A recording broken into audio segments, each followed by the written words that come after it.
Queridos, nós estamos falando sobre a obra de Deus. E já há 5 semanas, esta é a sexta, nós temos desenvolvido esse tema que é extremamente importante. E hoje chegamos, portanto, na última mensagem. Não sei se o tempo será suficiente para concluirmos. Se não for, eu não quero sacrificar os irmãos. Eu vou até onde nós pudermos ir. Se for o caso, me de ministrar mais uma mensagem, a gente ministra, sem nenhum problema. O importante é que todos possam receber a palavra de Deus no seu coração. Eu quero começar essa mensagem, ou antes mesmo de entrar na mensagem dessa noite, tendo como texto de base Apocalipse capítulo 21, eu quero apenas fazer uma advertência aos irmãos. Eu sei que não é fácil ficar sentado aí na cadeira, ouvindo 1h e 20. Semana passada foi 1h40. Eu digo isso porque a mensagem gravada traz lá a quantidade de tempo, né? Eu sei que não é fácil isso. Ficar sentado ouvindo 1h40 uma ministração. Entretanto, eu quero pedir aos irmãos que os irmãos se esforcem. Eu não quero chegar hoje a 1h40. Eu vou no máximo até 8h30, que é o horário do nosso culto normal. Mas que você se esforce, sobretudo, diante de Deus, pensando e pedindo a Ele a graça. Porque outrora nós gastávamos tanto tempo com tantas coisas, e todo o tempo do mundo era insuficiente. Se nós estávamos no mundo de trevas, quantas vezes nós não viramos à noite pulando, dançando, bebendo, prostituindo, ou isso não aconteceu? Quando estávamos lá no mundo de perdição. Ou mesmo quando estávamos no mundo religioso, quantas vezes nós não subimos escada de joelho, carregamos pedra na cabeça, rezamos 300 Ave Maria, ou quantas vezes mesmo não ficamos nos montes, noites e noites de jejum com fome. E agora, porque nós conhecemos e tocamos em algo mais sustentável, substancial, que fala da verdade, aí nós nos deparamos com uma situação de que nós não damos conta de se assentar para ouvir e para receber.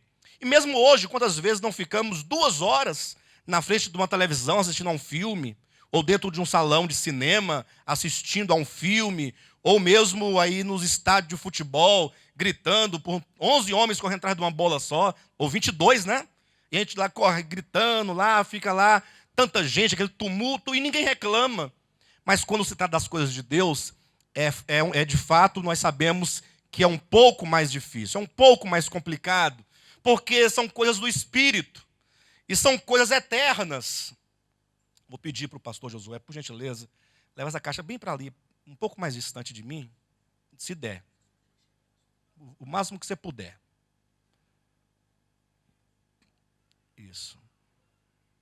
Vai mais não? Tá bom, obrigado, viu? Tá ótimo. Quantas vezes nós não ficamos assim gastando tempo, né? Mas quando fala das coisas do Espírito, das coisas celestiais, das coisas eternas, aí falta-nos disposição, muitas vezes, né? Então, se essa noite tivesse aqui a Shakira dançando e cantando, olha, isso aqui é até amanhã de manhã. Não é não? Não ia não, pessoal? Não ia não? Ah, não ia até amanhã de manhã. Se tivesse aqui o Mateus e o Jorge Mateus cantando, o povo vai até... Porque todos nós ficávamos antes dessa maneira. Não é? Ou não ficávamos? Então, vamos nos esforçar e peça a Deus a graça de poder você ouvir essa ministração.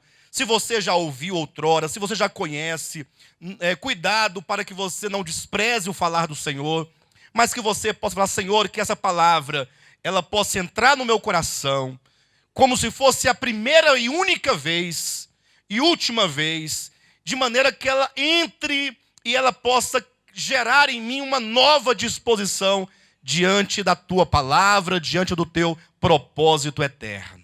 Amém? Hoje queremos falar sobre a obra de Deus na segunda vinda de Cristo. E é lógico, essa semana eu fiquei desesperado, pensando, meu Deus, como foi que eu pude propor falar numa ministração a obra de Deus na segunda vinda de Cristo? Se tudo o que diz o Apocalipse, a partir do capítulo 4 em diante, é a obra de Deus na segunda vinda de Cristo, o que seria impossível.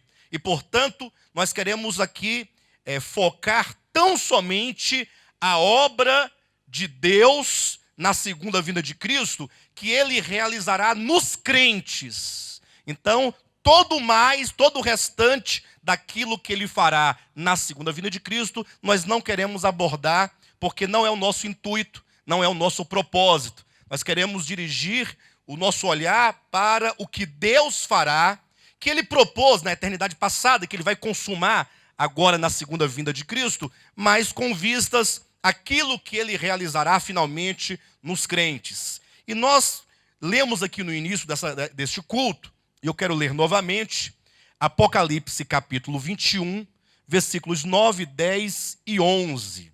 Os irmãos possam abrir a escritura e nos acompanhar.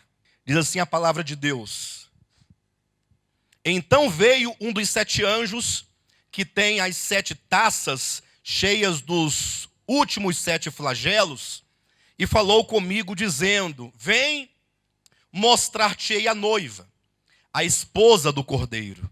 E me transportou em espírito até uma grande e elevada montanha, e me mostrou a santa cidade, Jerusalém, que descia do céu da parte de Deus, a qual tem a glória de Deus. O seu fulgor era semelhante a uma pedra preciosíssima, como pedra de jaspe cristalina. Amados, eu quero chamar a atenção dos irmãos para alguns aspectos desse texto. O primeiro é que os irmãos olhem para esta última revelação do Apocalipse, que é a visão da Nova Jerusalém, como sendo o desfecho da Escritura. Muitos, ao lerem o Apocalipse, querem saber o que cada coisa significa e se esquecem de fazer uma conexão extremamente importante. Quando você lê o Apocalipse, sobretudo esta última visão, entenda que isto que você tem aqui diante dos olhos, que é essa visão da Nova Jerusalém, isso aqui é a conclusão da Bíblia. É o desfecho de toda a Escritura.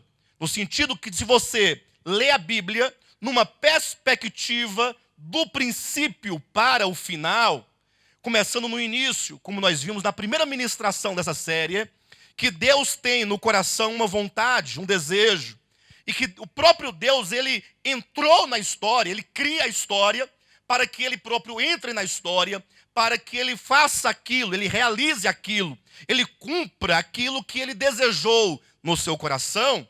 Então, nesta perspectiva, nós entendemos que depois que tudo se consumar, que houver novos céus e nova terra, quando a Bíblia colocar um ponto final na história, você verá o céu se abrindo e é uma obra-prima que desce dos céus à terra. João vê uma cidade, como diz no versículo 11, a qual tem a glória de Deus. Isso é muito relevante, porque uma cidade que tem a glória de Deus, como é que Deus daria a sua glória a uma cidade? Pensa um pouco nisso. E não somente é dito isso, mas diz que ela tem um fulgor, um brilho, um resplendor semelhante a uma pedra preciosíssima. Como diz, que descia da parte de Deus como pedra de jaspe cristalina. Então, esta cidade que desce é a obra de Deus consumada. Tudo que Deus desejou no seu coração, na eternidade passada, era essa cidade. Aí, pastor, mas por que Deus não criou essa cidade logo? Se ele criou tantas coisas, o universo, tantos mundos, as galáxias, as estrelas, criou tantas coisas, criou o homem, a terra, os animais, as cachoeiras, as montanhas, os mares, os rios. Por que ele iria querer uma cidade de ouro, cuja aparência é a aparência de uma pedra preciosíssima, de jaspe, que tem a glória de Deus? Muito simples, porque esta cidade não é uma cidade conforme você possa estar imaginando neste momento. E conforme nós ouvimos ao longo da nossa experiência cristã no passado, de que Deus foi construir para nós uma cidade de ouro. E que quando ele acabar de construir a cidade de ouro, ele virá nos levar para morar dentro de uma cidade de ouro. Ora, embora o texto pareça dizer isso, Ele não diz, mas embora ele pareça dizer, essa visão não passa de uma projeção das nossas expectativas quanto à questão financeira. O homem vive em busca de ter alguma coisa valiosa e preciosa. Então, quando ele lê esse texto, ele pensa, ora, hoje eu posso morar lá no pôr do sol, eu posso morar num barraco, eu posso morar numa casa alugada, eu posso nem ter uma casa onde morar, mas um dia eu vou morar numa cidade de ouro. Aí a pessoa fica assim, com bastante vontade de um dia poder morar numa cidade de ouro. Os irmãos que moram aqui no pôr do sol, não fiquem tristes com a minha colocação, não, porque eu também moro lá no pôr do sol. Amém? Então, eu jamais estaria falando aqui algum tipo de palavra para poder, humilhar alguém. Pelo contrário, eu também resido lá no pôr do sol, abaixo do Penorte. Tá bom? Eu falo assim porque o meu falar nos últimos dias tem sido muito mal interpretado. Então, os irmãos já imaginaram o absurdo que algumas pessoas pensam a meu respeito. Que eu falo, você falou isso, pastor? Mas a intenção não é essa. É apenas para os irmãos pensarem que nós, nas nossas limitações, na nossa dificuldade, na nossa pobreza mesmo, de não ter recursos, nós acabamos por projetar algo. Um dia Deus vai me dar uma cidade de ouro, uma casa de ouro, e assim as pessoas vão imaginando lá Deus no céu construindo esta cidade de ouro. E nós temos que entender que Deus, o Criador de todo o universo, de tantas coisas belíssimas e maravilhosas, sendo Ele o Todo-Poderoso, Ele não poderia se limitar a consumar a obra que está no seu coração como sendo uma mera cidade de ouro. Alguém fala, pastor, mas a Bíblia não diz que João viu descer do céu a santa cidade, Jerusalém, que descia do céu? Eu digo sim, mas a questão é que o Apocalipse é um livro simbólico. E sendo ele um livro simbólico, ele nos fala de coisas verdadeiras, reais, por meio de símbolos, por meio de figuras. Assim como no capítulo 17 do Apocalipse, do mesmo livro, você vai encontrar uma outra cidade chamada Babilônia. E lá, essa grande Babilônia, mistério, ela é representada, quando João vê a grande Babilônia, ele não vê uma cidade, ainda que está escrito na testa da mulher, grande Babilônia, mas João vê uma mulher prostituta. Vejam que o Apocalipse fala de uma cidade pagã, de uma cidade inimiga de Deus, de uma cidade perversa, mas que é representada na figura de uma mulher profana, sobretudo uma mulher prostituta. E isso para representar o mundo caído de Satanás, o mundo rebelde do maligno, constituído também pelos homens perversos. No caso aqui, a Nova Jerusalém também é uma mulher. Haja vista que é dito no versículo 9. Você pode olhar na sua Bíblia. Quando aqui o anjo diz para João, vem João, e eu vou te mostrar a noiva. Eu vou te mostrar a esposa do Cordeiro. Veja que o anjo fala assim, João, eu quero te mostrar a esposa. E levando-o para uma alta montanha, lhe mostrou a esposa. Mas quando João vê a esposa, ele vê a Nova Jerusalém, ele vê essa cidade profética, essa cidade simbólica, representando a esposa do Cordeiro, que vai se casar com ele, que vai estar unida a ele por toda a eternidade. Esta noiva cidade, esta cidade noiva, conforme está no capítulo 21 do Apocalipse, versículo 3, quando diz, então ouvi grande voz, vinda do trono de Deus, dizendo, eis o tabernáculo de Deus com os homens. Então veja, versículo 2, vi também a cidade santa, a Nova Jerusalém, que descia do céu da parte de Deus, ataviada como noiva, adornada para o seu esposo. Então, quero que os irmãos entendam que essa Nova Jerusalém, essa cidade profética, é uma cidade simbólica. Ela é a noiva. Se você perguntar para toda a Escritura, de Gênesis até o Apocalipse, quem é a noiva? ou a esposa do Cordeiro, ou mesmo que você pergunte a esposa de Deus, você vai ver que Deus sempre teve esse relacionamento com o seu povo, como o relacionamento de um esposo para com a sua esposa. Está lá no livro de Isaías, no capítulo 54, versículo 5, quando falando de Israel, diz que Israel era a esposa de Deus. Basta você ler o livro de Cântico dos Cânticos, ou o livro de Cânticos de Salomão, que lá a história de Salomão e Sulamita, uma história de amor, esposo e esposa, estão ali para representar esse relacionamento amoroso de Deus para com o seu povo. Leia também o livro de Oséias, no Antigo Testamento, e lá você vai encontrar a experiência do profeta Oséias com uma mulher chamada Gome, para ali então representar a infidelidade do povo de Israel enquanto esposa de Deus em relação a ele. Então assim, não é novidade falar que a igreja ou o povo de Deus, seja do Antigo ou do Novo Testamento, é a noiva, é a esposa.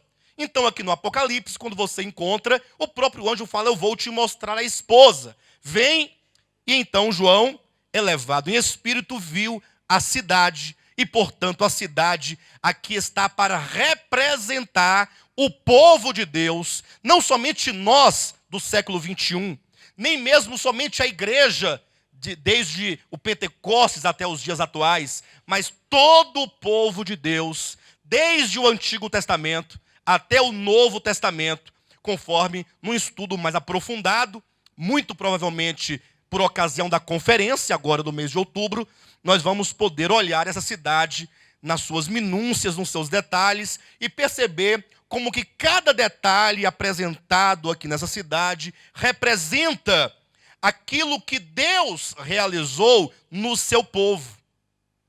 Pense comigo que a Bíblia, ao falar do povo de Deus, daqueles que foram redimidos, é dito lá no livro dos profetas do Antigo Testamento, que nós éramos como um tição tirado do fogo.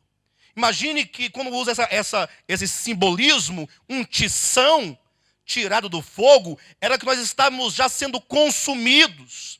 E o Senhor então nos tirou de uma condição de condenação, de uma condenação de juízo, de uma condenação de ira. E agora Ele se propõe a nos transformar, a mudar a nossa natureza, a mudar aquilo que nós somos. Quando nós lemos também Efésios capítulo 2, versículos 2 em diante, lá há toda uma descrição da verdadeira condição humana antes de sermos ganhos pelo Senhor, antes de sermos redimidos. Como é dito, estávamos mortos nos delitos e pecados, estávamos totalmente tomados, por uma natureza perversa, estávamos debaixo da ira de Deus, nós éramos controlados e guiados pelo príncipe da potestade do ar, pelo espírito que atua nos filhos da desobediência, éramos por natureza filhos da ira. E aí nós temos aqui dois quadros. Primeiro quadro, o quadro de um povo, do qual você faz parte, que estava totalmente perdido, totalmente destruído, sem esperança, totalmente condenado, totalmente tomado pela natureza de pecado e de rebelião, sem esperança, sem Deus, sem nada. E do outro lado, nós vemos aqui o povo de Deus, agora no final da obra de Deus, totalmente transformado, totalmente santificado. Alguém ou um povo que chegou a uma condição tal de glorificação, que agora esse povo é apresentado como sendo, ou como se fosse, uma pedra preciosíssima. Uma pedra preciosa que tem a glória de Deus. E eu pergunto para os irmãos, como pode um povo cuja natureza, condição, estavam totalmente sepultados nos delitos e pecados, debaixo da ira de Deus, como esse povo veio a se tornar a nova Jerusalém? Em termos mais simples, para que ninguém tenha nenhuma dúvida, pense você no barro. O barro pode representar o homem criado. O homem foi criado do pó da terra. Não é assim? Quando você creu no Senhor, conforme nós vemos profeticamente, lá na experiência de Pedro, em Mateus capítulo 16, e posteriormente na sua epístola, quando ele explica aquela revelação, ele diz que quando o indivíduo crê no Senhor, ele agora é transformado de pó em pedra, mas pedra bruta. Uma pedra bruta, uma pedra comum. Então, se você aqui essa noite, um dia creu no Senhor, você já sofreu uma transformação. Você já foi transformado de barro a pedra, mas pedra bruta. E pensa numa pedra bruta você é. E que eu sou. E que todos nós somos. Mas uma pedra. Uma pedra que foi trazida para a casa de Deus para ser edificado numa casa. Para que você seja edificado nesta grande cidade de Deus, que é o tabernáculo de Deus, que é o templo de Deus, que é a habitação eterna de Deus. Mas você ainda é uma pedra bruta. Quando você olha para você mesmo, você pode ter a noção do que eu estou dizendo. Ou quando você olha para o seu irmão ao lado, para o seu pastor, para o seu vizinho, para o seu companheiro, sua companheira, e fala assim, como que o fulano ainda é uma pedra sem lapidar, uma pedra bruta, uma pedra sem nenhum valor. Aí eu pergunto, como nós chegaremos a ser pedras preciosas? Isso é verdade que nós chegaremos a ser, porque já está revelado no livro do Apocalipse, que a noiva do Cordeiro, ela é uma cidade preciosa, de ouro, de pérolas e de pedras preciosas. Então a grande questão que eu trago essa noite para os irmãos é mostrar a obra de Deus consumada na Nova Jerusalém, mas o caminho para nós chegarmos lá nessa cidade, para que você contemple a glória dessa cidade e fique fascinado por essa cidade, eu trago a pergunta, como se dará essa transformação de um tição tirado do fogo para pedras preciosas, ou que seja de barro, ou pedras brutas, que chegam a ser pedras preciosas. Como se dá esse processo? Olha um pouco para você. Como se dará esse processo de mudança? E a Bíblia é clara ao nos apresentar que a obra de Deus que acontece nesta era, foi o que nós falamos na semana passada, é uma obra de santificação. Eu creio que todos já ouviram alguma maneira, algum dia, falar sobre esse termo santificação. Talvez tenha ouvido de maneira errada, mas eu creio que todos os crentes já ouviram falar da necessidade que todos nós temos de passarmos por uma santificação, de sermos santificados. O grande problema é como que as pessoas pensam a santificação. Muitos pensam que santificar-se é deixar de comer um determinado tipo de comida, ou deixar de vestir um determinado tipo de roupa, ou deixar de frequentar um determinado tipo de lugar, ou deixar de ouvir um determinado tipo de música, ou de qualquer outra coisa, qualquer outra atividade. E esse engano, porque esse conceito de santificação é um engano, isso prevaleceu por muito tempo no meio cristão.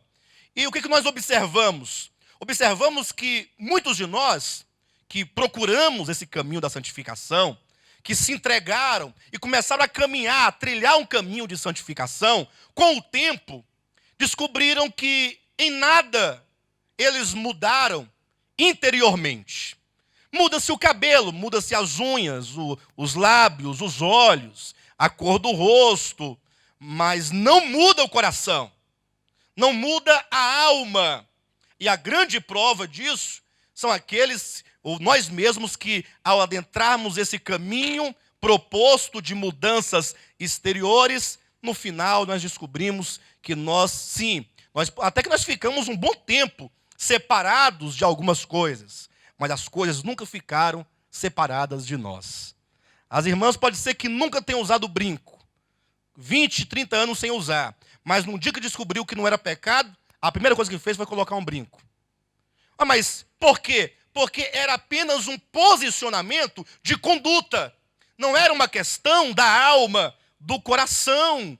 E a santificação de Deus é um processo orgânico que ocorre dentro do homem, dentro do seu coração, dentro da sua alma, dentro da sua mente, de maneira que Deus transforma uma pessoa em uma outra pessoa.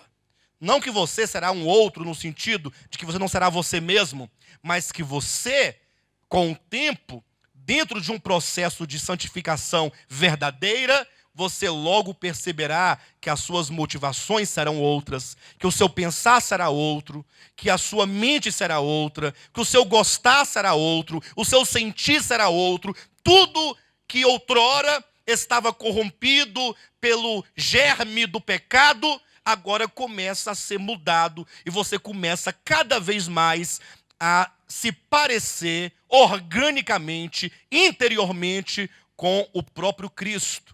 É por isso que no livro de Hebreus, quantos quiserem acompanhar poderão fazê-lo, no capítulo 10, nós encontramos aqui 2 versículos interessantes que nos falam sobre a santificação. Capítulo 10, versículo 11, ou melhor, no versículo 10, diz assim: nesta vontade é que temos sido santificados mediante a oferta do corpo de Jesus Cristo, uma vez por todas. Veja como é dito que nós temos sido. Nós fomos santificados pela oferta do corpo de Jesus. Ou seja, quando você creu no Evangelho, logo Deus te colocou em Cristo. Ou seja, logo você já não é mais alguém que está no mundo. Você é separado do mundo e colocado numa posição distinta na pessoa do Filho. Agora, olha o versículo 14. Porque com uma única oferta aperfeiçoou para sempre quantos estão sendo santificados. Eu pergunto, quantos aqui estão sendo santificados? Diga amém. Você efetivamente está sendo santificados?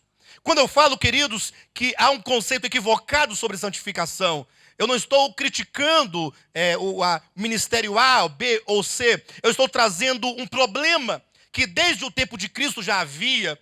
Lembro do texto de Marcos capítulo 7, ou que seja Mateus capítulo 15, são textos correlatos, em que é dito que os fariseus e escribas naquele tempo, eles pensavam o seguinte, que aquela água que ali estava separada, uma água abençoada, uma água orada, uma água qualquer coisa desse tipo, eles pensavam que aquela água tinha um poder purificador, um poder santificador, de maneira que eles aspergiam as águas nas mãos, nos objetos, nas coisas, como se tivesse um poder miraculoso de mudar as coisas.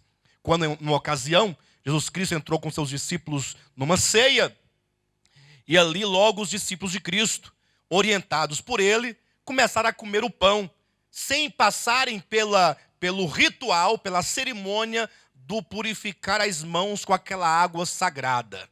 Logo, quando os fariseus viram aquilo, começaram a murmurar, dizendo: ora, como pode Jesus Cristo permitir que seus discípulos não participem da purificação das mãos antes de comer?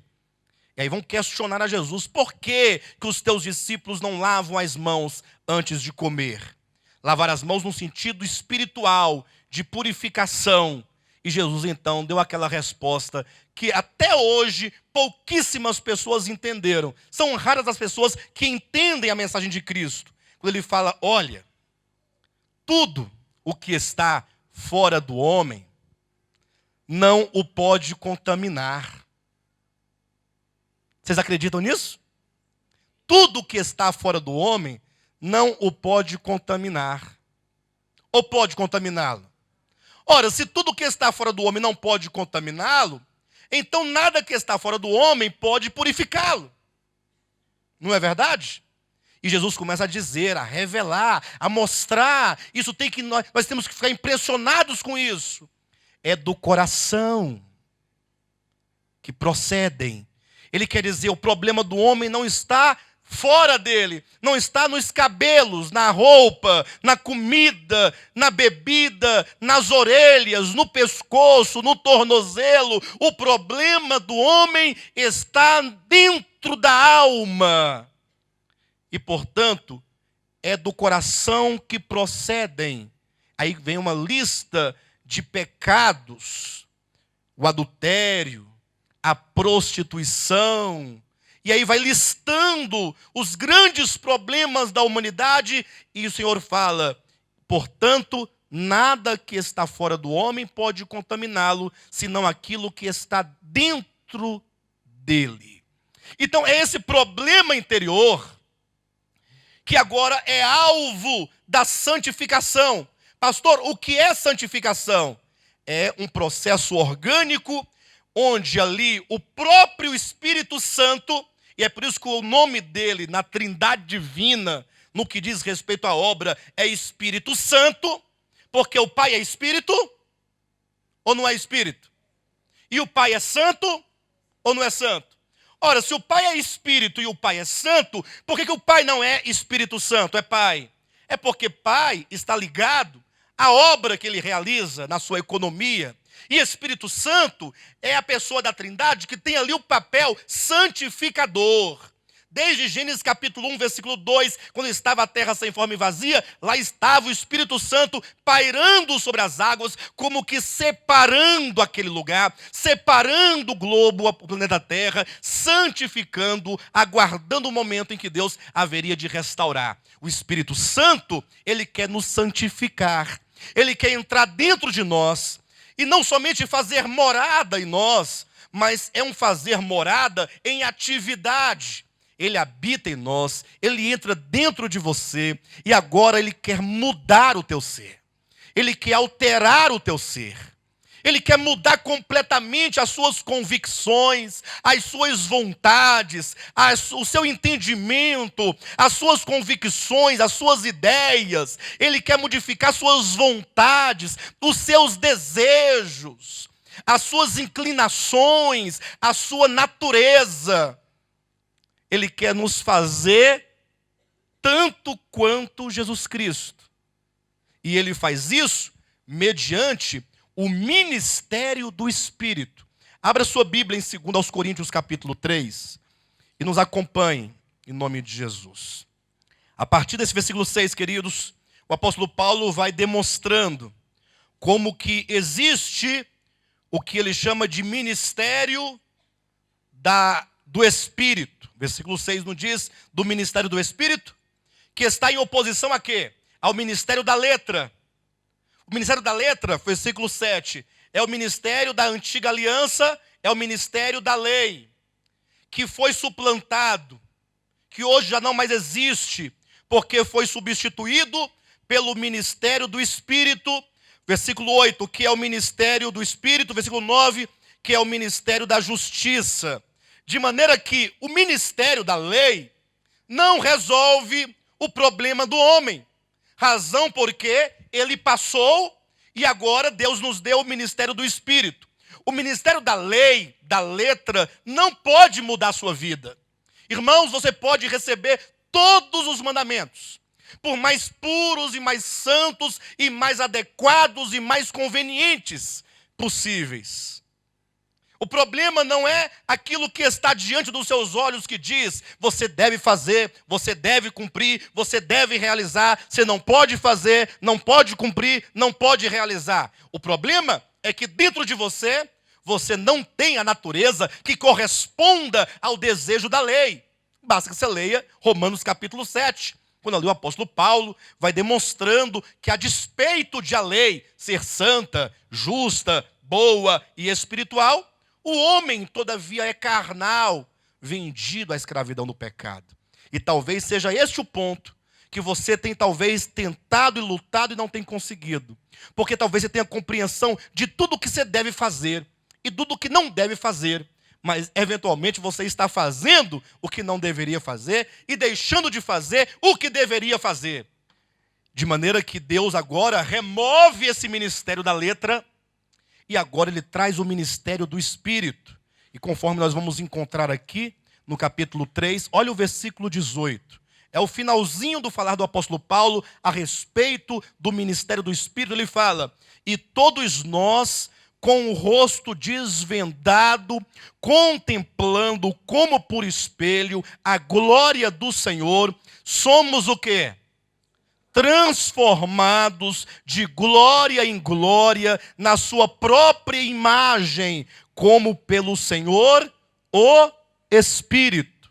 E aqui está o ponto.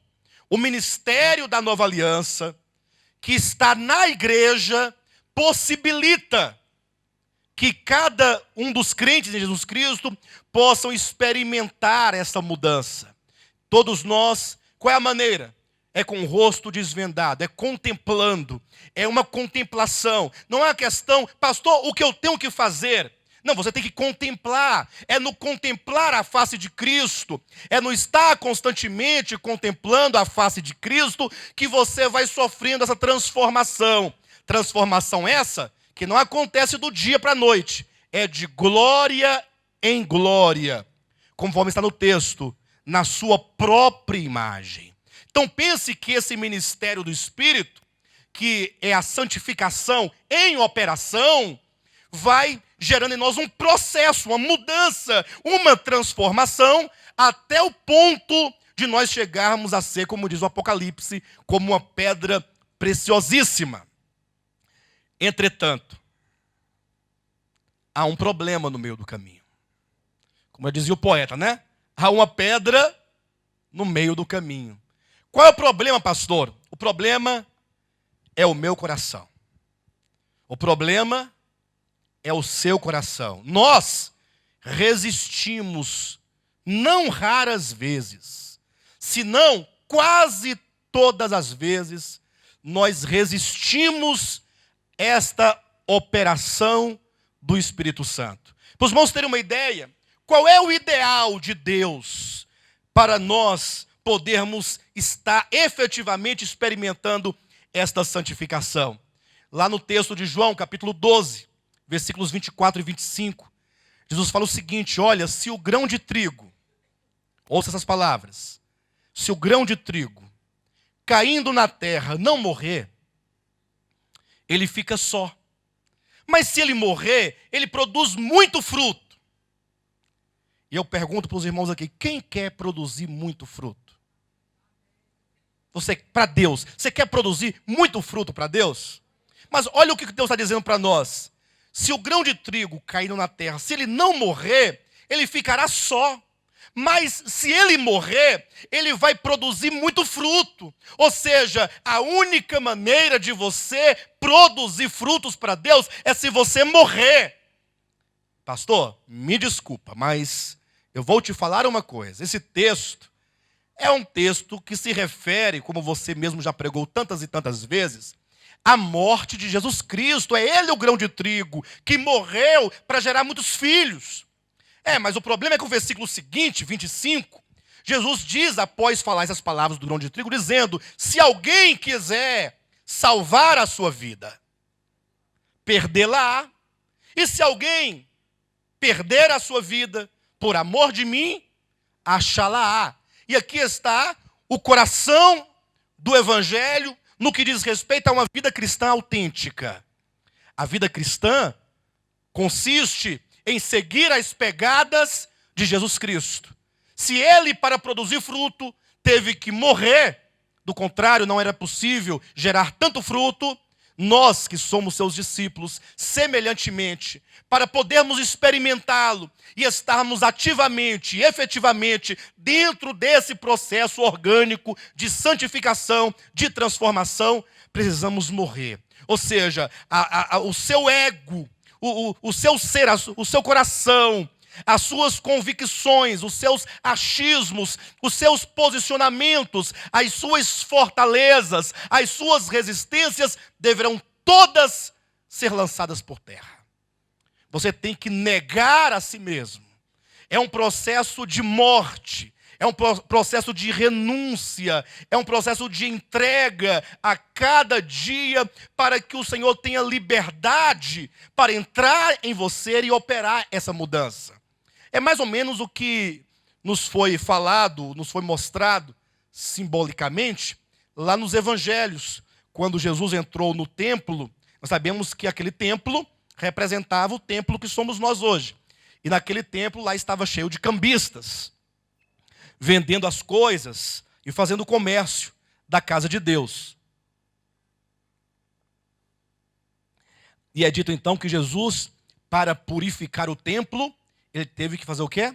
Fazer um azorrague e expulsar de dentro do templo os cambistas.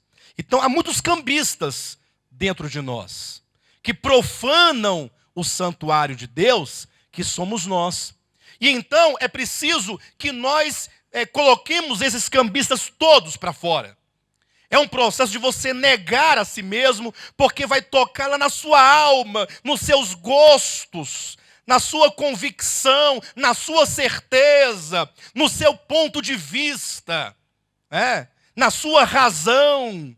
E aí você vai ter que abrir mão de tudo isso. É praticamente aquilo que foi representado pela mulher pecadora, está em Lucas capítulo 7, diz a Bíblia que entrou uma mulher que era conhecida por mulher pecadora, porque ela era uma mulher prostituta, e ela então tinha um frasco. Ela tinha um frasco de um perfume caríssimo, e de tão caro que ele era, que ele não tinha como abrir, como esses perfumes que nós abrimos hoje para poder usá-lo, mas era um vidro como um todo, e tinha que ser rompido, quebrado, para liberar aquele perfume. De maneira que ela entrou onde estava Jesus Cristo, e ali é dito que ela quebrou aquele vaso preciosíssimo e foi derramando sobre Jesus, derramando nos pés de Jesus, e foi secando com seus cabelos. E ali fala então de uma mulher que recebeu o favor de Deus, e é dito que ela muito amou, porque também ela foi muito amada, seus pecados foram todos perdoados, e é dito que onde pregasse o evangelho, a história daquela mulher seria falada, seria ensinada. Em que sentido? De que a essência do evangelho consiste nessa entrega. Não existe receber o evangelho, ou não existe pregação do evangelho que não fale de uma entrega daquilo que para você é o que tem de mais precioso. De maneira que nós resistimos isso.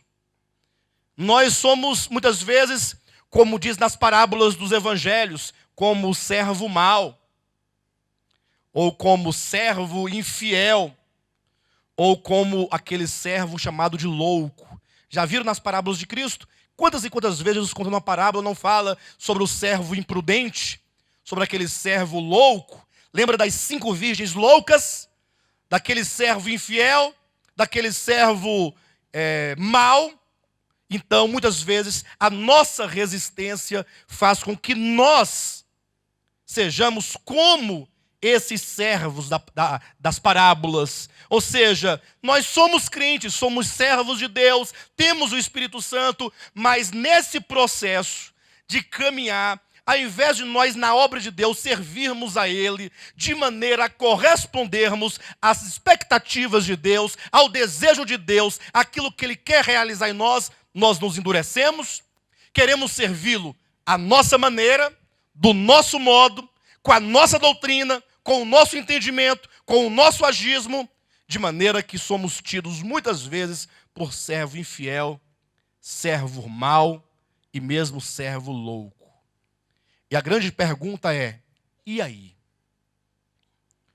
Como se dará essa mudança de um tição tirado do fogo para pedra preciosíssima, se há no caminho um grande obstáculo que é o nosso próprio coração?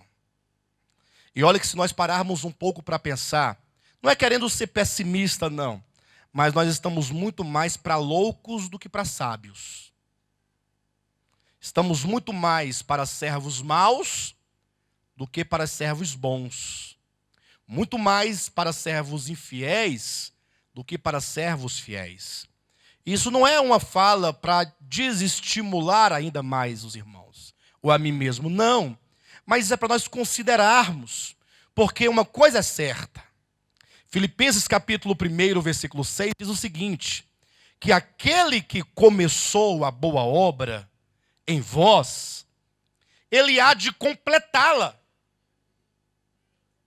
até o dia de Cristo Jesus. Então a grande verdade, a premissa dessa noite é: o Senhor vai completar a obra que um dia Ele começou em nós. Um dia Ele nos tirou de tição, então nós seremos uma pedra preciosa. Você será transformado, não tenha dúvida disso. O Senhor foi quem começou essa obra de salvação. Não foi você quem começou a obra, foi Ele quem começou a obra em você. E, portanto, há uma garantia. O apóstolo Paulo diz: estou plenamente certo de que aquele que começou vai completar até ao dia de Cristo Jesus. Ou seja, o Senhor tem até o milênio, porque o dia de Cristo Jesus, esse dia é um dia profético.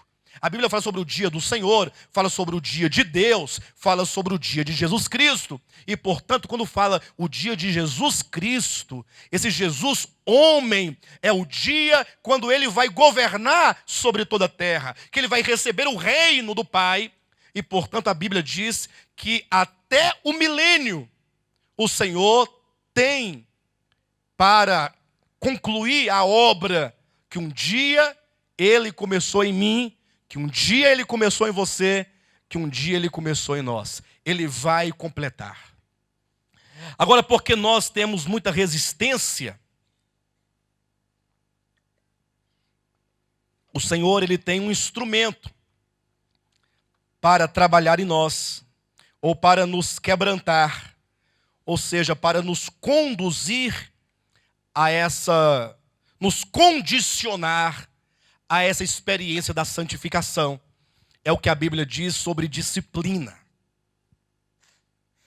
E quando nós falamos de disciplina, muitos cristãos, se não a sua maioria, eles entendem que a disciplina seria a condenação. Quantas e quantas vezes nós não vemos cristãos lendo os textos bíblicos que falam sobre a disciplina de Deus sobre seus filhos, e as pessoas estão pensando que aquelas pessoas serão condenadas. Elas entendem a disciplina como condenação. E é por isso que tem que fazer a distinção, conforme se lê aqui no livro de Hebreus, no capítulo 12. Quero ler apenas 2 ou 3 versículos no máximo, onde aqui o apóstolo faz a distinção claramente. Veja no capítulo 12, versículo 5, quando diz: e estáis esquecidos da exortação que como a filhos discorre convosco. Olha a expressão: como a filhos discorre convosco. Filho meu, não menospreze a correção que vem do Senhor, nem desmaieis quando por ele és reprovado. Atenção, é possível que um filho seja reprovado? Um filho é reprovado? Pastor, quando o filho é reprovado, então ele é condenado, porque se ele foi reprovado, ele não foi aprovado. Se ele não foi aprovado, ele foi reprovado. E se ele está reprovado, Deus vai lançá-lo no fogo eterno. Olha o texto, versículo 6. Porque o Senhor, quando a pessoa é reprovada, Ele corrige a quem ama e açoita a todo filho a quem recebe.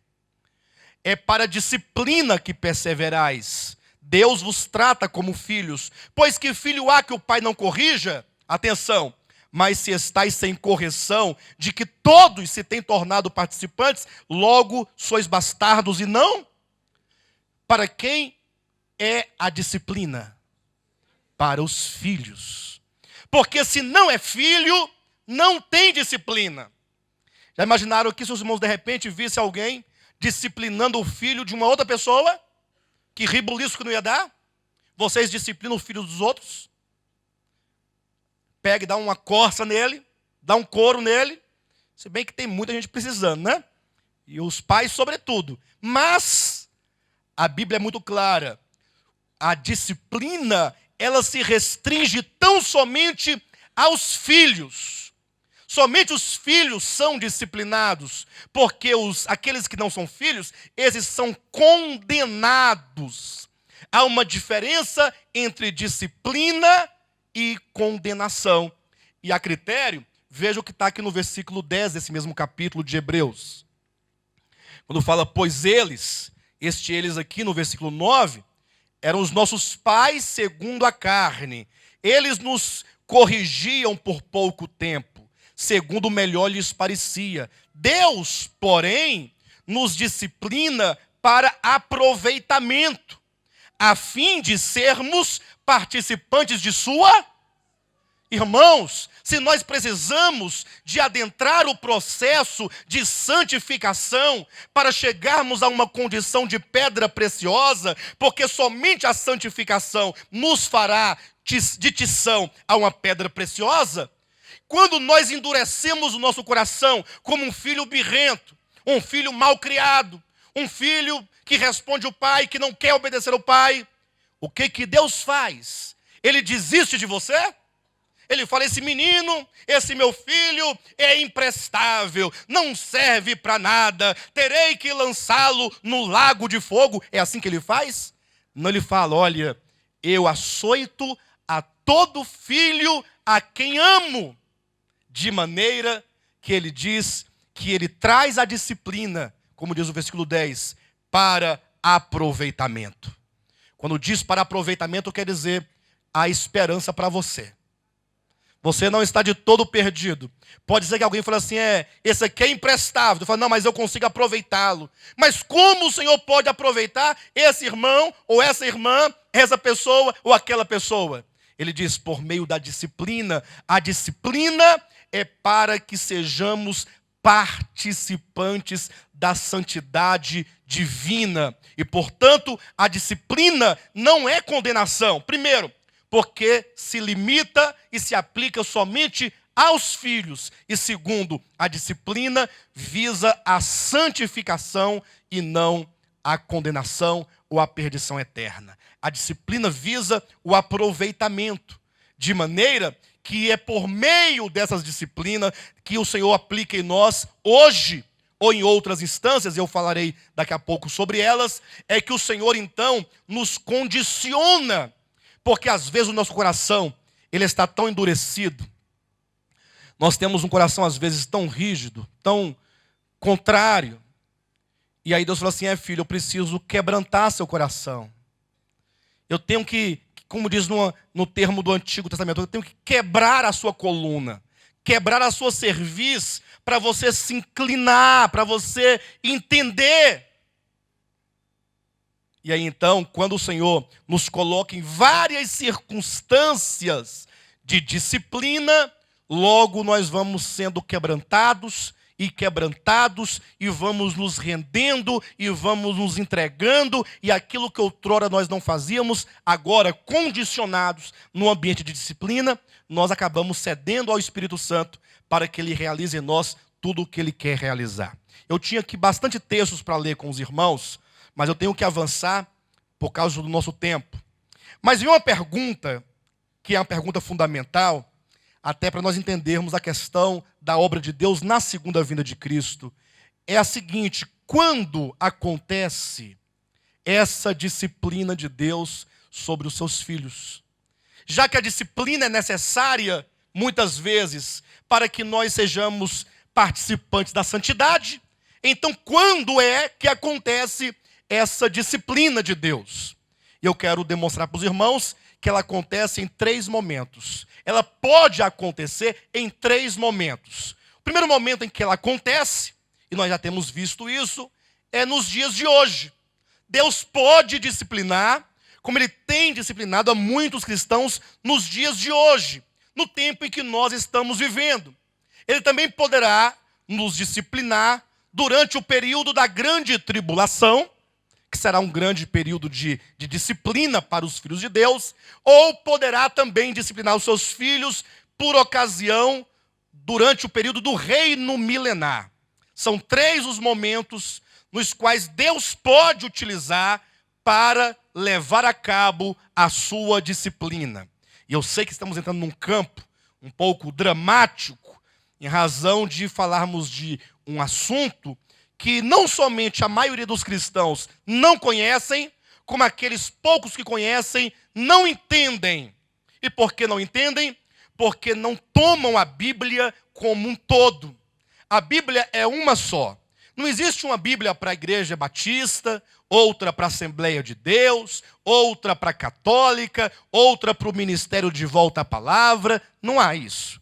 É uma única Bíblia, de maneira que todos os cristãos precisam tomá-la como um todo e receber todo o ensinamento da Escritura e não deixar nada de fora, porque muitas vezes nós temos já uma estrutura doutrinária formada e na nossa estrutura nada mais se encaixa. Então faz o seguinte, joga fora a sua estrutura, ou melhor dizendo, coloque-a de lado, não desfaça dela não.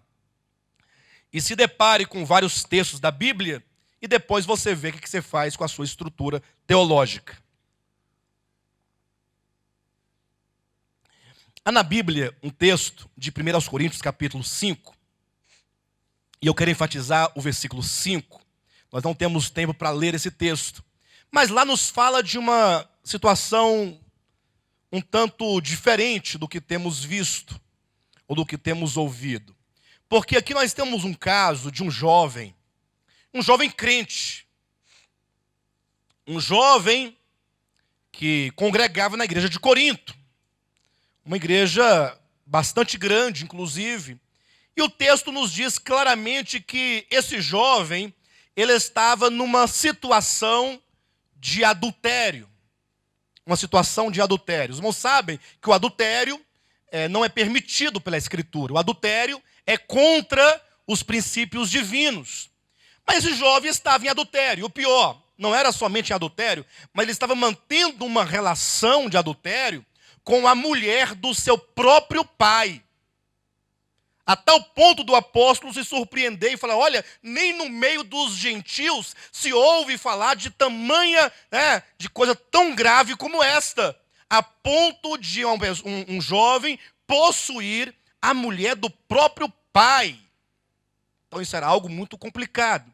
Mas o que a Escritura nos fala? Veja só o versículo 4. Em nome do Senhor Jesus, diz o apóstolo Paulo, reunidos vós e o meu espírito, com o poder de Jesus, nosso Senhor, entregue este jovem a Satanás para a destruição da carne, a fim de que o espírito seja salvo no dia do Senhor. Veja com que clareza o apóstolo Paulo nos mostra aqui uma situação em que alguém eventualmente sofrerá da parte de Deus uma disciplina tal a ponto de ser tocado na própria carne. Ser tocado por quem? Pelo maligno. Pastor, mas que coisa esquisita. Eu nunca tinha visto isso na Bíblia. Pois leia. Entregue a Satanás para a destruição da carne, a fim de que naquele dia da vinda do Senhor, o seu espírito seja salvo. Ou seja, a disciplina de Deus certamente é um instrumento divino para que a salvação dada gratuitamente seja garantida e confirmada no dia final da vinda de Cristo. Basta que vocês abram suas Bíblias em 1 Coríntios capítulo 11, e aqui o apóstolo Paulo, ele fala mais claramente a esse respeito. Vamos ler aqui os versículos 30, 31 e 32. O apóstolo Paulo falando sobre os irmãos que não discerniam a respeito do corpo de Cristo, ele diz assim, eis a razão, olha, está na sua Bíblia isso, irmão? Eis a razão, porque há entre vós muitos fracos e doentes, e não poucos que dormem. E essa expressão dormem aqui, do verbo dormir, é a grande prova de que aqui ele se refere a crentes. Porque o crente, quando morre, ele não morre, ele dorme no Senhor.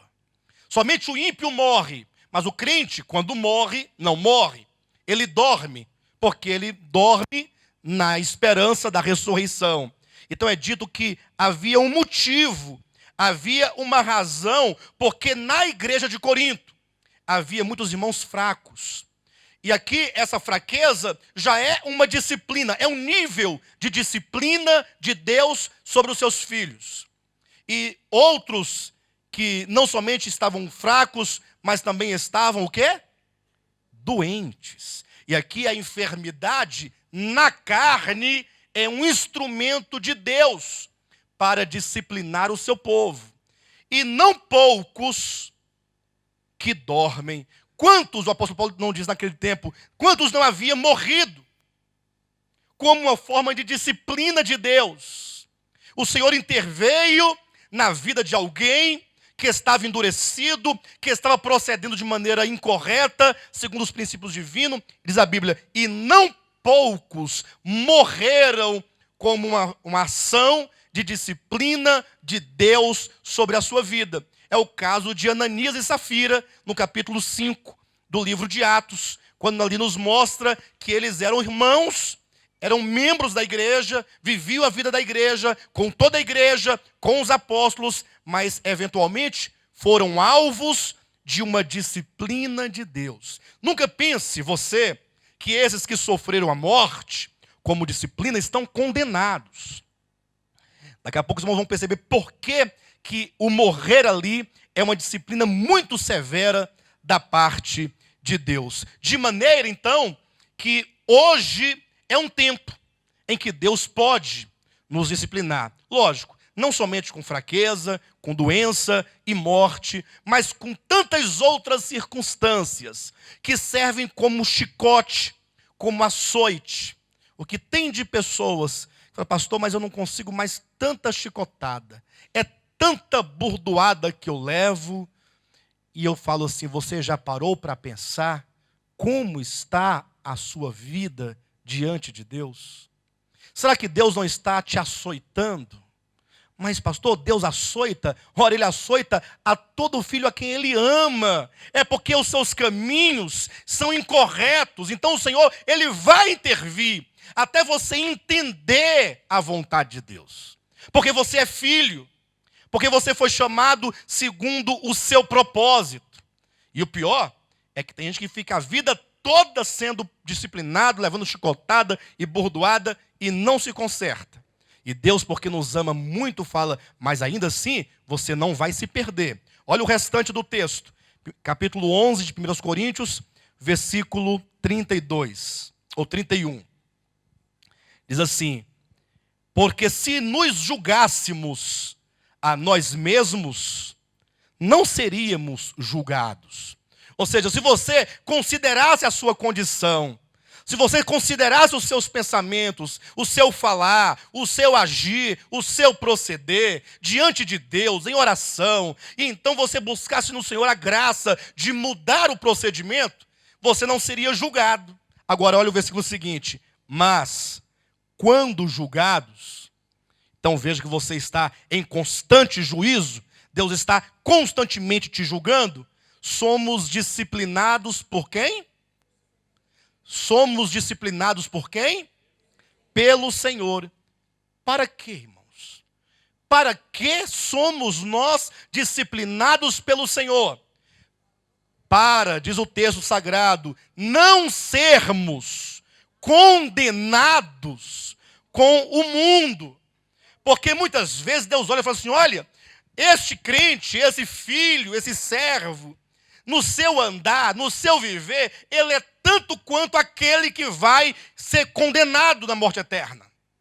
Ou às vezes até pior.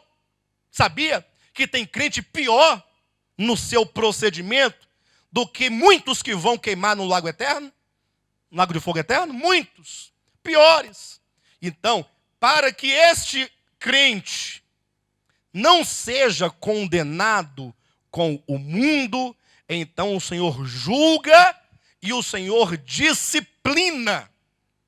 Por isso Paulo disse, entrega este jovem para Satanás para ser consumido na carne, para que o espírito dele seja salvo no dia do Senhor. Ter o espírito salvo no dia do Senhor é o mesmo que para não ser condenado com o mundo. De maneira que hoje isso pode acontecer. Mas há um outro momento, o momento da grande tribulação. Quando nós lemos em Apocalipse capítulo 3, versículo 10, há uma promessa. Quando Jesus fala o seguinte: olha, porque vocês guardaram a palavra da minha perseverança, eu também vos guardarei da hora da provação que há de vir sobre o mundo inteiro para experimentar os que habitam sobre a terra. Então vejam, amados, em nome de Jesus, há um tempo de angústia que vai durar 3 anos e meio, que virá sobre toda a terra. O Senhor disse que vai livrar muitos desta hora, por meio do arrebatamento. Então muitos serão livrados da hora da grande tribulação. De que maneira? Ou melhor, por qual motivo? Porque guardaram a palavra da perseverança. Essa palavra do reino estiveram abrigadas nos seus corações de tal maneira que agora eles não precisam passar por esse momento. O Senhor vai livrá-los. Mas o inverso do versículo também é verdadeiro. Aqueles que não guardaram a palavra da perseverança, eles não serão guardados da hora da provação que há de vir sobre o mundo inteiro. Ou seja, vão permanecer aqui na terra durante o tempo de grande tribulação. Uma tribulação como nunca houve. Eu costumo falar que coisa maravilhosa é a grande tribulação. Para os crentes, por qual motivo? Porque Deus é bom demais. Porque Deus poderia fazer o seguinte: olha, vocês não estão em condições, vocês serão condenados com o mundo. E olha, quando eu estou falando de crentes, nesse sentido, entenda, talvez esse espante, mas como pode a igreja tão santa? Eu não estou me referindo a um comportamento segundo os manuais das igrejas, de conduta, no sentido de usos e costumes. Eu me refiro à alma, àquilo que somos em essência. E olhe para dentro de você. Então Deus, vendo que muitos não estão em condições, Ele diz: então eu vou estabelecer um período de grande tribulação, em que vocês vão passar nesse período. E sabe o que vai acontecer? Tudo aquilo que outrora nos era empecilhos para nós servirmos a Deus e nos entregarmos a Ele, na tribulação será tirado. Imagine que será um tempo em que não se poderá comprar e nem vender, senão aqueles que tiverem o número. Então, esse seu dinheirinho aí no bolso, seu dinheirinho do cartão de crédito, seu dinheirinho no banco, sua aposentadoria gorda, seus apartamentos, essa riqueza que ofusca os nossos olhos, não permitindo que nós vejamos o Senhor. Os irmãos concordam que o dinheiro é um grande problema na nossa vida? Na nossa vida, e nenhum aqui está isento disso. A pessoa pode não ter um centavo, ela vai falar mal de todo mundo que tem, como se ela fosse privada desse problema do dinheiro. Quem não tem dinheiro fala assim: esses irmãos tudo rico aí, ó, tudo orgulhoso, vão ficar todo mundo na tribulação. Aí quando passa um tempinho, esse irmão que não tinha nada, arruma um emprego para ganhar R$1.000, pensa num sapo bem orgulhoso, inchado. Porque agora ganha 1.000, já não fala com um bocado de gente. E o pior, se ficar rico, aí pronto, aí mata os outros todo mundo, né? Aí atropela todo mundo. O dinheiro é um grande problema, ele é um grande mal. Destrói famílias, destrói casamentos. Quantas igrejas começaram bem e foram destruídas por causa do dinheiro? Entrou no meu dinheiro, aí acabou, corrompeu, destruiu tudo. Então, a grande tribulação vai ser um tempo muito bom. Deus vai tirar seu carro, ou melhor, os seus carros. Vai tirar sua televisão a cabo. Ele vai tirar sua casa, seu guarda-roupa, seus sapatos. As irmãs gostam de sapato? Vai ficar só com um par. E tomara que não seja de salto alto, hein? Porque para subir montanha de salto alto não vai dar certo. Tem que ser uma moleca. Peça a Deus para que no momento da sua fuga, você esteja com uma moleca no pé. Porque se tiver de salto alto, até jogar fora, aí vai ser descalço mesmo. Ou que seja um conga. Oh, Senhor, que naquele momento eu esteja com um conga. Um quichute. Hã? Deus vai tirar tudo. E aí, porque você não tem mais nada a fazer, porque não tem dinheiro, não tem os amigos, não tem os lugares, não tem nada disso, aí você vai se lembrar dos irmãos. Onde estão os irmãos? Se lembrar da igreja, da palavra, dos hinos, da pregação. Gente, era tão precioso aquele tempo. Aquele tempo em que nós não ouvíamos, ou que nós desprezávamos, ou que nós simplesmente julgávamos não precisar dos irmãos. Vai ser um tempo de angústia, e aí muitos vão buscar o Senhor. Aí o Senhor vai nos condicionar numa circunstância que agora, na grande tribulação, aí nós vamos.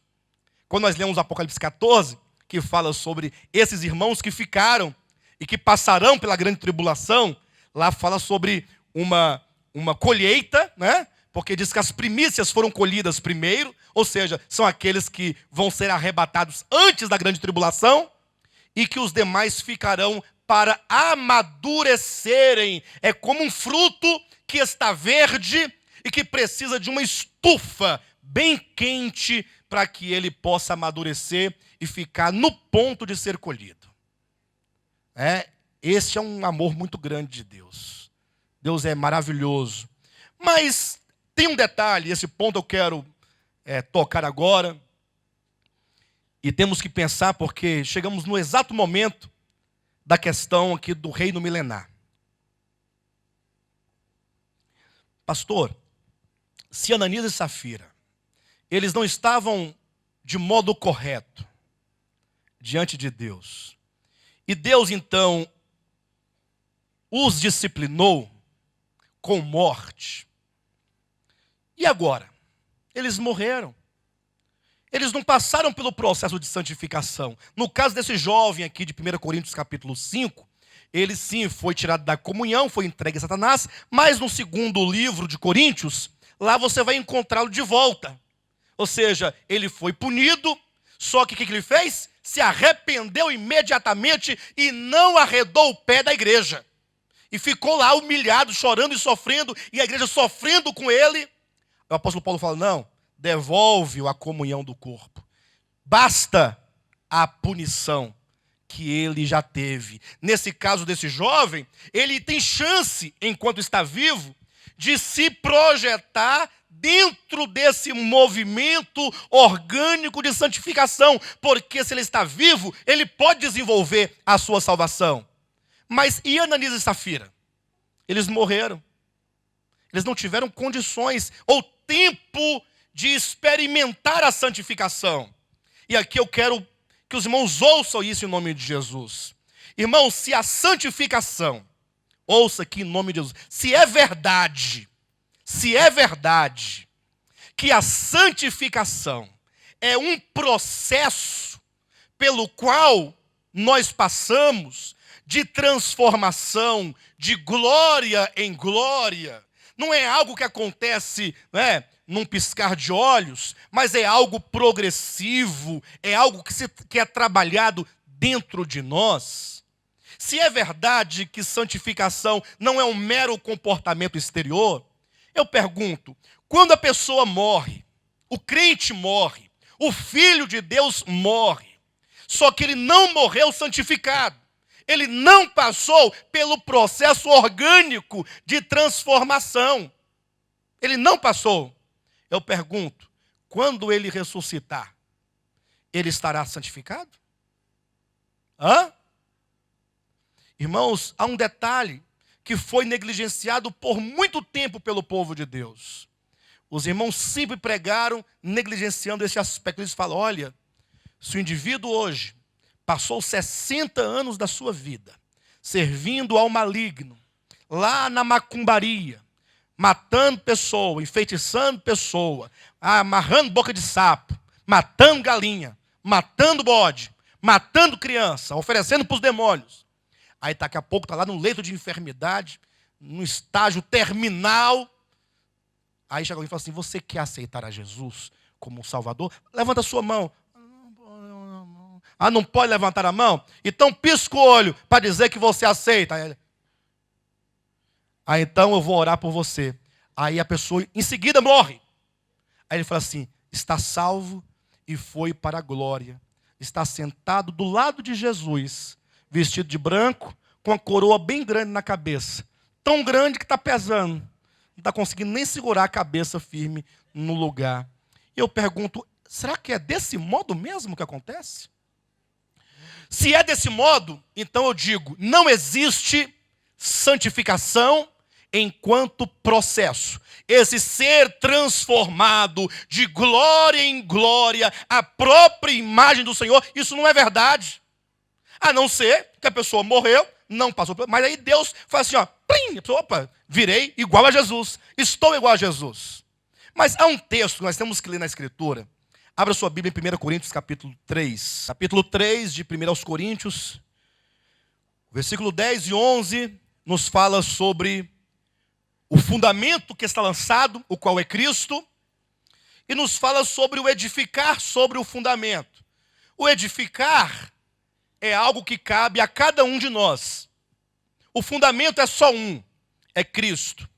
O versículo 12 diz, contudo, se o que alguém edifica sobre o fundamento é ouro, prata, pedras preciosas, madeira, feno, palha, olha o 13, manifesta se tornará a obra de cada um, pois o dia a demonstrará, porque está sendo revelada pelo fogo. E qual seja a obra de cada um, o próprio fogo provará. Irmãos, vejam que a Bíblia não é negligente. No momento que ela fala sobre a salvação é eterna, a salvação não se perde, isso é um fato. Entretanto, ela diz que Deus, Ele vai disciplinar os seus filhos. Ou seja, não é porque você é salvo eternamente pelo sacrifício de Cristo, que Deus agora não vai punir a você pelos seus erros, pela sua postura diante da obra de Deus, quando você resiste ao falar de Deus, quando você resiste à obra de Deus, de modo que é dito que as obras, e aí a palavra não é fé, a palavra aí não é graça, a palavra aí não é bondade, a palavra aí não é misericórdia, porque nada disso cabe aqui neste contexto, mas é dito que a obra de cada um será manifestada. Bem, é isso que a Bíblia diz. Não é o que eu digo. A sua Bíblia diz isso? Que as obras de cada um... Ah, pastor, essas obras aqui são dos ímpios, não é dos ímpios, não. Bem, 2 Coríntios 5,10 fala, importa que todos nós compareçamos diante do tribunal de Cristo, para que cada um receba segundo o bem ou o mal que tiver feito por meio do corpo. Então está na Escritura. Cada um de nós vai comparecer diante do tribunal de Cristo. As nossas obras todas serão manifestadas. Todas as obras. Como diz Jesus lá no Evangelho de João, até suas palavras serão julgadas. Aquilo que você disse, aquilo que você declarou, também será julgado. De maneira que no versículo 14 nos é dito, se permanecer a obra de alguém que sobre o fundamento edificou, esse receberá galardão. Em que momento é isso aqui? Não é no momento quando diz, o dia a provará? Ou seja, no dia do tribunal de Cristo, no dia em que nós formos julgados diante do tribunal de Cristo, que é o tribunal familiar, em que todos nós compareceremos. Então, naquele dia, digamos que as obras de alguém aqui tenha permanecido, ou seja, não foi consumida pelo fogo. O que acontecerá com essa pessoa? Esse receberá galardão. Galardão não é salvação, vai receber uma recompensa. Ou seja, esse galardão é em razão das obras. A salvação não é em razão das obras, é em razão da fé. Então, nesse contexto, nós não estamos falando de salvação. Estamos falando de um prêmio que este, cujas obras permaneceram, receberá em razão das suas obras que foram aprovadas diante de Deus. Versículo 14 diz, ou versículo 15, se a obra de alguém se queimar, pronto, a obra foi reprovada. Porque as obras se queimaram. Se a obra de alguém se queimar, sofrerá ele? Sofrerá dano. As obras sofrerá dano? Ele, o dono das obras, sofrerá dano. Mas esse mesmo será salvo. A salvação não é pelas obras. Porque se fosse pelas obras, esse estaria o quê? Esse estaria condenado. Mas é dito, esse mesmo será salvo. Mas vai sofrer dano. Vai sofrer prejuízo. Pastor, mas isso aqui é na segunda vinda de Cristo? Isso aqui é no milênio?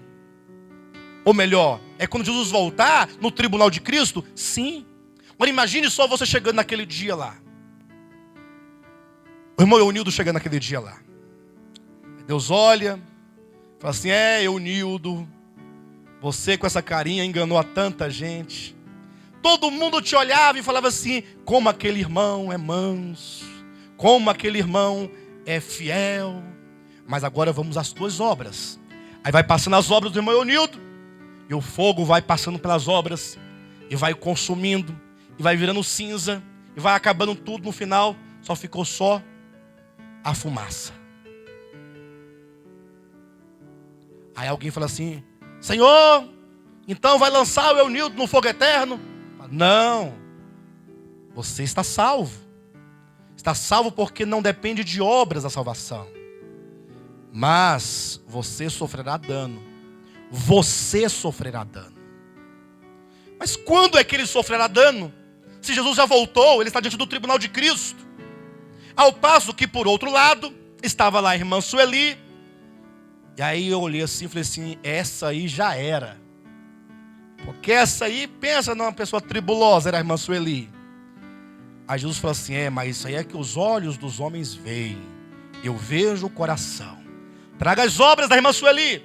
E vem aquele fogaréu. E fica mais um pouco aí para ver se queima. E quanto mais o fogo, toca as obras, mais preciosa se mostra. Porque vai purificando o ouro. Vai purificando a prata. Então aquilo que outrora não podia ser visto, o fogo revela como sendo algo muito precioso. Senhor, e qual é a diferença? Porque o Eunildo está salvo, ela também está salva. É só que ele sofrerá dano e essa vai receber um prêmio. Eu vou te dar um prêmio, vou te dar uma recompensa, vou te dar um galardão. Irmãos, quando Jesus voltar, Apocalipse capítulo 19, está a segunda vinda de Cristo visível, pública e pessoal. Ao invés, como nós pensávamos, de ele vir, levar um povo para o céu, o outro para o inferno, e aí estará tudo encerrado. Não. O Senhor vai instaurar, antes da eternidade, um período de 1000 anos, chamado milênio. Apocalipse 20 diz que o diabo será preso na sua prisão. Ele com os demônios, o falso profeta, o anticristo, será lançado no lago de fogo. E o Senhor vai reinar sobre a terra. Ele vai reinar. E ele disse então, na escritura, está escrito, que o Pai, Deus o Pai, vai dar ao seu Filho os reinos da terra como herança, como possessão. Na verdade, Jesus, enquanto homem que foi e que é, mas o homem que entrou na história e cumpriu a vontade do Pai, este homem vai ser premiado, vai ser galardoado. O reino para o Jesus Cristo é um galardão que ele receberá. E ele então vai compartilhar esse reino que ele recebeu do Pai com todos aqueles que efetivamente passaram pelo processo orgânico de santificação, que se permitiram ser santificados, que buscaram a santificação, que buscaram a Cristo, que buscaram a sua palavra, que compreenderam a sua palavra, que tomaram posse dessa palavra, e por isso, apesar de todas as suas dificuldades, o Senhor teve caminho para trabalhar dentro dele e gerar as mudanças necessárias. Apocalipse capítulo 2, versículos 26 e 27 e 28, diz: ao vencedor, aquele que guardar até o fim as minhas obras. Então quando diz ao vencedor, e esse vencedor não é qualquer pessoa, porque você fala assim, quem é vencedor? Não, eu sou vencedor. Não, o vencedor é aquele que guardar até ao fim as obras de Jesus Cristo. A esse vencedor eu darei autoridade sobre as nações, e com cetro de ferro as regerás, e as despedaçarás como quem despedaça um objeto de barro. E tem mais: assim como eu me assentei no meu trono com meu Pai, este vencedor se assentará no meu trono comigo. E assim como eu recebi do meu Pai a estrela da manhã, eu também darei ao vencedor a estrela da manhã. É ao vencedor. Esse vencedor é aquele que tem ouvidos para ouvir a palavra e se permite que essa palavra ganhe seu coração. Mas nessa ocasião desse julgamento, muitos não estarão habilitados. Sabiam disso? Crente, salvo, servo de Deus, mas servo mau, mas servo negligente. Foi mau porque fez tudo diferente do que era para fazer. Negligente porque ouviu e nunca colocou nada em prática. Louco porque achava que tudo era conversa fiada. E aí jogou fora a oportunidade de mudança. É por isso que você vai encontrar nos evangelhos a parábola das 10 virgens, em que 5 delas eram loucas. Você vai encontrar a parábola das minas, em que cada um dos servos, tendo recebido uma quantidade em dinheiro, teve um que preferiu esconder o dinheiro e devolver intacto, na volta, no regresso do seu senhor. Veja, abra sua Bíblia em Lucas 19, capítulo 19 de Lucas, versículo 11 em diante.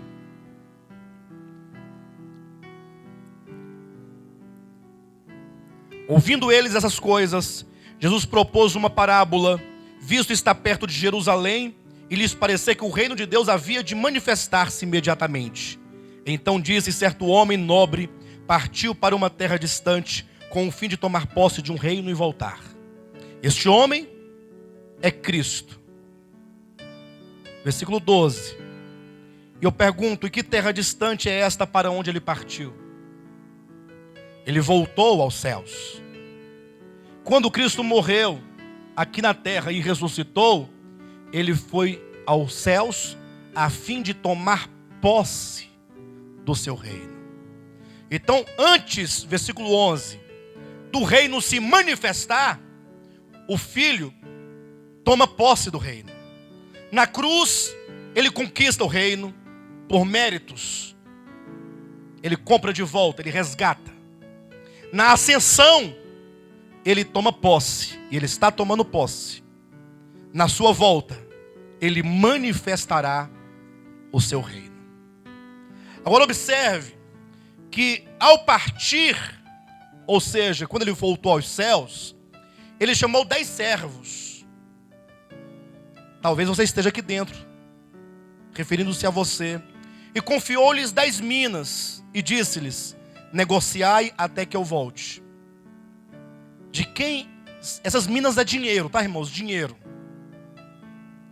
E eu pergunto: de quem é esse dinheiro que você tem? Não esse dinheiro do seu bolso, não. Esses valores, esses bens. Vocês não sabiam que tudo que nós temos não é nosso, é dele? Que a casa não é sua, é dele. A saúde não é sua, é dele. O corpo não é seu, é dele. Os filhos não são seus, é dele. Tudo que nós temos são bens a serem negociados, granjeados, para quando Jesus voltar, falar: Senhor, tudo que tu me deste está aqui, e eu pude promover isso para o teu reino. Bem, teve um desses 10 aqui, está aqui no versículo 20, Veio então outro dizendo: eis aqui, Senhor, a tua mina, que eu guardei embrulhada num lenço, pois tive medo de ti, que és homem rigoroso, tiras o que não pusestes e ceifas o que não semeastes. Respondeu-lhe: servo mau, por tua própria boca te condenarei. Sabias que eu sou homem rigoroso, que tiro o que não pus e ceifo o que não semeei? Por que não puseste o meu dinheiro no banco? E então na minha vinda o receberia com juros. E disse aos que o assistiam: tirai-lhe a mina e dai ao que tem 10. Olha o texto do Apocalipse capítulo 3, versículo 11. Guarda o que tens, para que ninguém tome a tua coroa. Todos os servos de Deus têm direito a uma porção no reino. No momento que você creu em Jesus, você já tem uma porção que deve ser conquistada no reino de Cristo. Não estou falando de salvação. Salvação que te foi dada gratuitamente. Agora, quando a Bíblia fala, guarda o que tens, para que ninguém tome a tua coroa. Se Jesus disse isso, é porque é possível que alguém tome a tua coroa. Cuidado para não fazer como alguns que leem na Bíblia: guarda o que tens, para que ninguém tome a tua coroa. E aí em seguida diz: não é possível que ninguém tome a sua coroa. Ora, se não é possível, então Jesus está falando besteira. A sua porção, por direito de filiação no reino, é no sentido de que todos os filhos, eles podem ser vencedores. Todos podem ser vencedores. Haverá lugar no reino para todos os filhos. Agora, é possível que naquele dia o Senhor fale: olha, pega a mina deste aqui e dê para quem tem 10. Esse que tem 10, veja só o que diz o versículo 16. Compareceu o primeiro e disse: Senhor, a tua mina rendeu 10. Versículo 16 ou 17. Respondeu-lhe o Senhor: muito bem, servo bom, porque foste fiel no pouco, terás autoridade sobre 10 cidades. A mina rendeu 10, ele vai reinar sobre 10 cidades. O outro recebeu, rendeu 5 vezes mais, vai reinar sobre 5 cidades. E este que escondeu a mina, que não multiplicou, é dito: tira dele, dê para quem tem 10. E esse servo mau, o que será dele? Versículo 26. Pois eu vos declaro: a todo o que tem, dar-lhe-á, mas ao que não tem, o que tem lhe será tirado.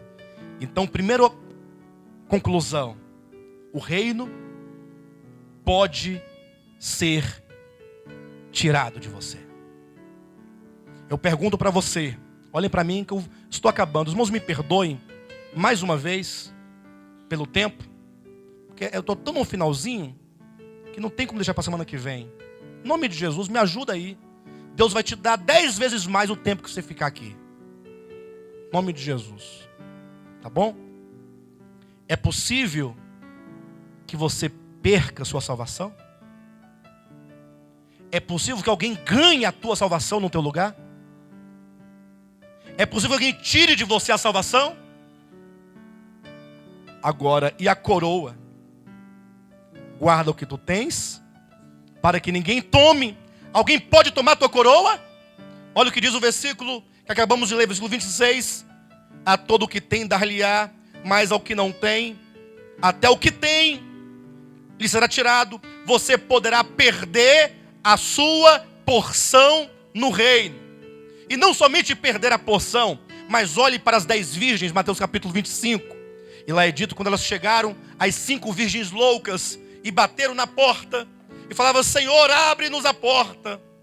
Pastor, isso não é salvação não? Cuidado, porque lá fala de bodas. Lá era a festa de casamento. Você sabe o que é a festa de casamento? Você não sabia que vai haver uma festa de casamento quando Jesus voltar? Que é o casamento de Cristo com a sua noiva? E esse casamento, no sentido da festa, será durante o reino milenar. De maneira que nós, por um lado somos noiva, por outro, Como diz Mateus 25, somos as virgens que acompanham o cortejo do noivo. Enquanto esse aspecto individual, peculiar, pessoal, de virgens, ou aqueles que testemunham que acompanham o cortejo, é dito que 5 delas, por serem loucas. Loucas por quê? Por que são virgens loucas? Porque não consideraram. Ouviram, isso vai dar nada. Isso não dá nada não. Isso é besteira. Esse bispo aí, buchudo aí, fala isso tem muito tempo. Todo mundo fala. Aí tem uns que falam assim, fala e não vive. Como se quem fala e não vive fosse a desculpa para o outro também não viver. Naquele dia, chegarão e dirá, Senhor, abra-nos a porta. E a porta já estará fechada. Se nas minas é dito que a pessoa perdeu a sua porção, nas 10 virgens diz, ficará fora do reino. Não somente perde a porção, mas não poderá permanecer na esfera gloriosa do reino. E tem um texto que eu não posso deixar de ler, que é o terceiro ponto. Mateus capítulo 5, versículo 25. Mateus 5, versículo 23. Se, pois, ao trazeres ao altar a tua oferta, e ali te lembrares de que teu irmão tem alguma coisa contra ti, deixa perante o altar a tua oferta. Vai primeiro reconciliar-te com teu irmão, e então, voltando, faze a tua oferta. Entra em acordo, sem demora, com o teu adversário, enquanto estás com ele a caminho, para que o adversário não te entregue ao juiz, o juiz te entregue ao oficial de justiça, e sejas recolhido à prisão.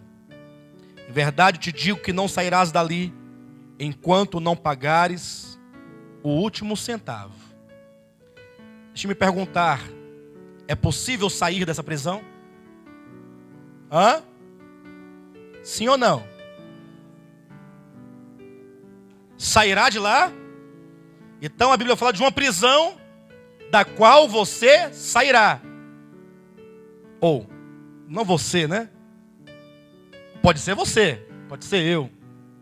Mas fala de uma prisão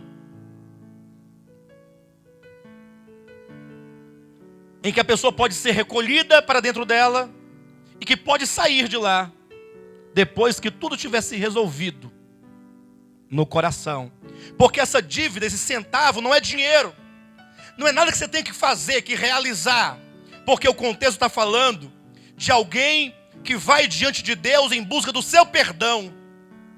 Quantos aqui já foram diante de Deus pedir perdão? Falou, Senhor, me perdoa, eu cometi esse pecado.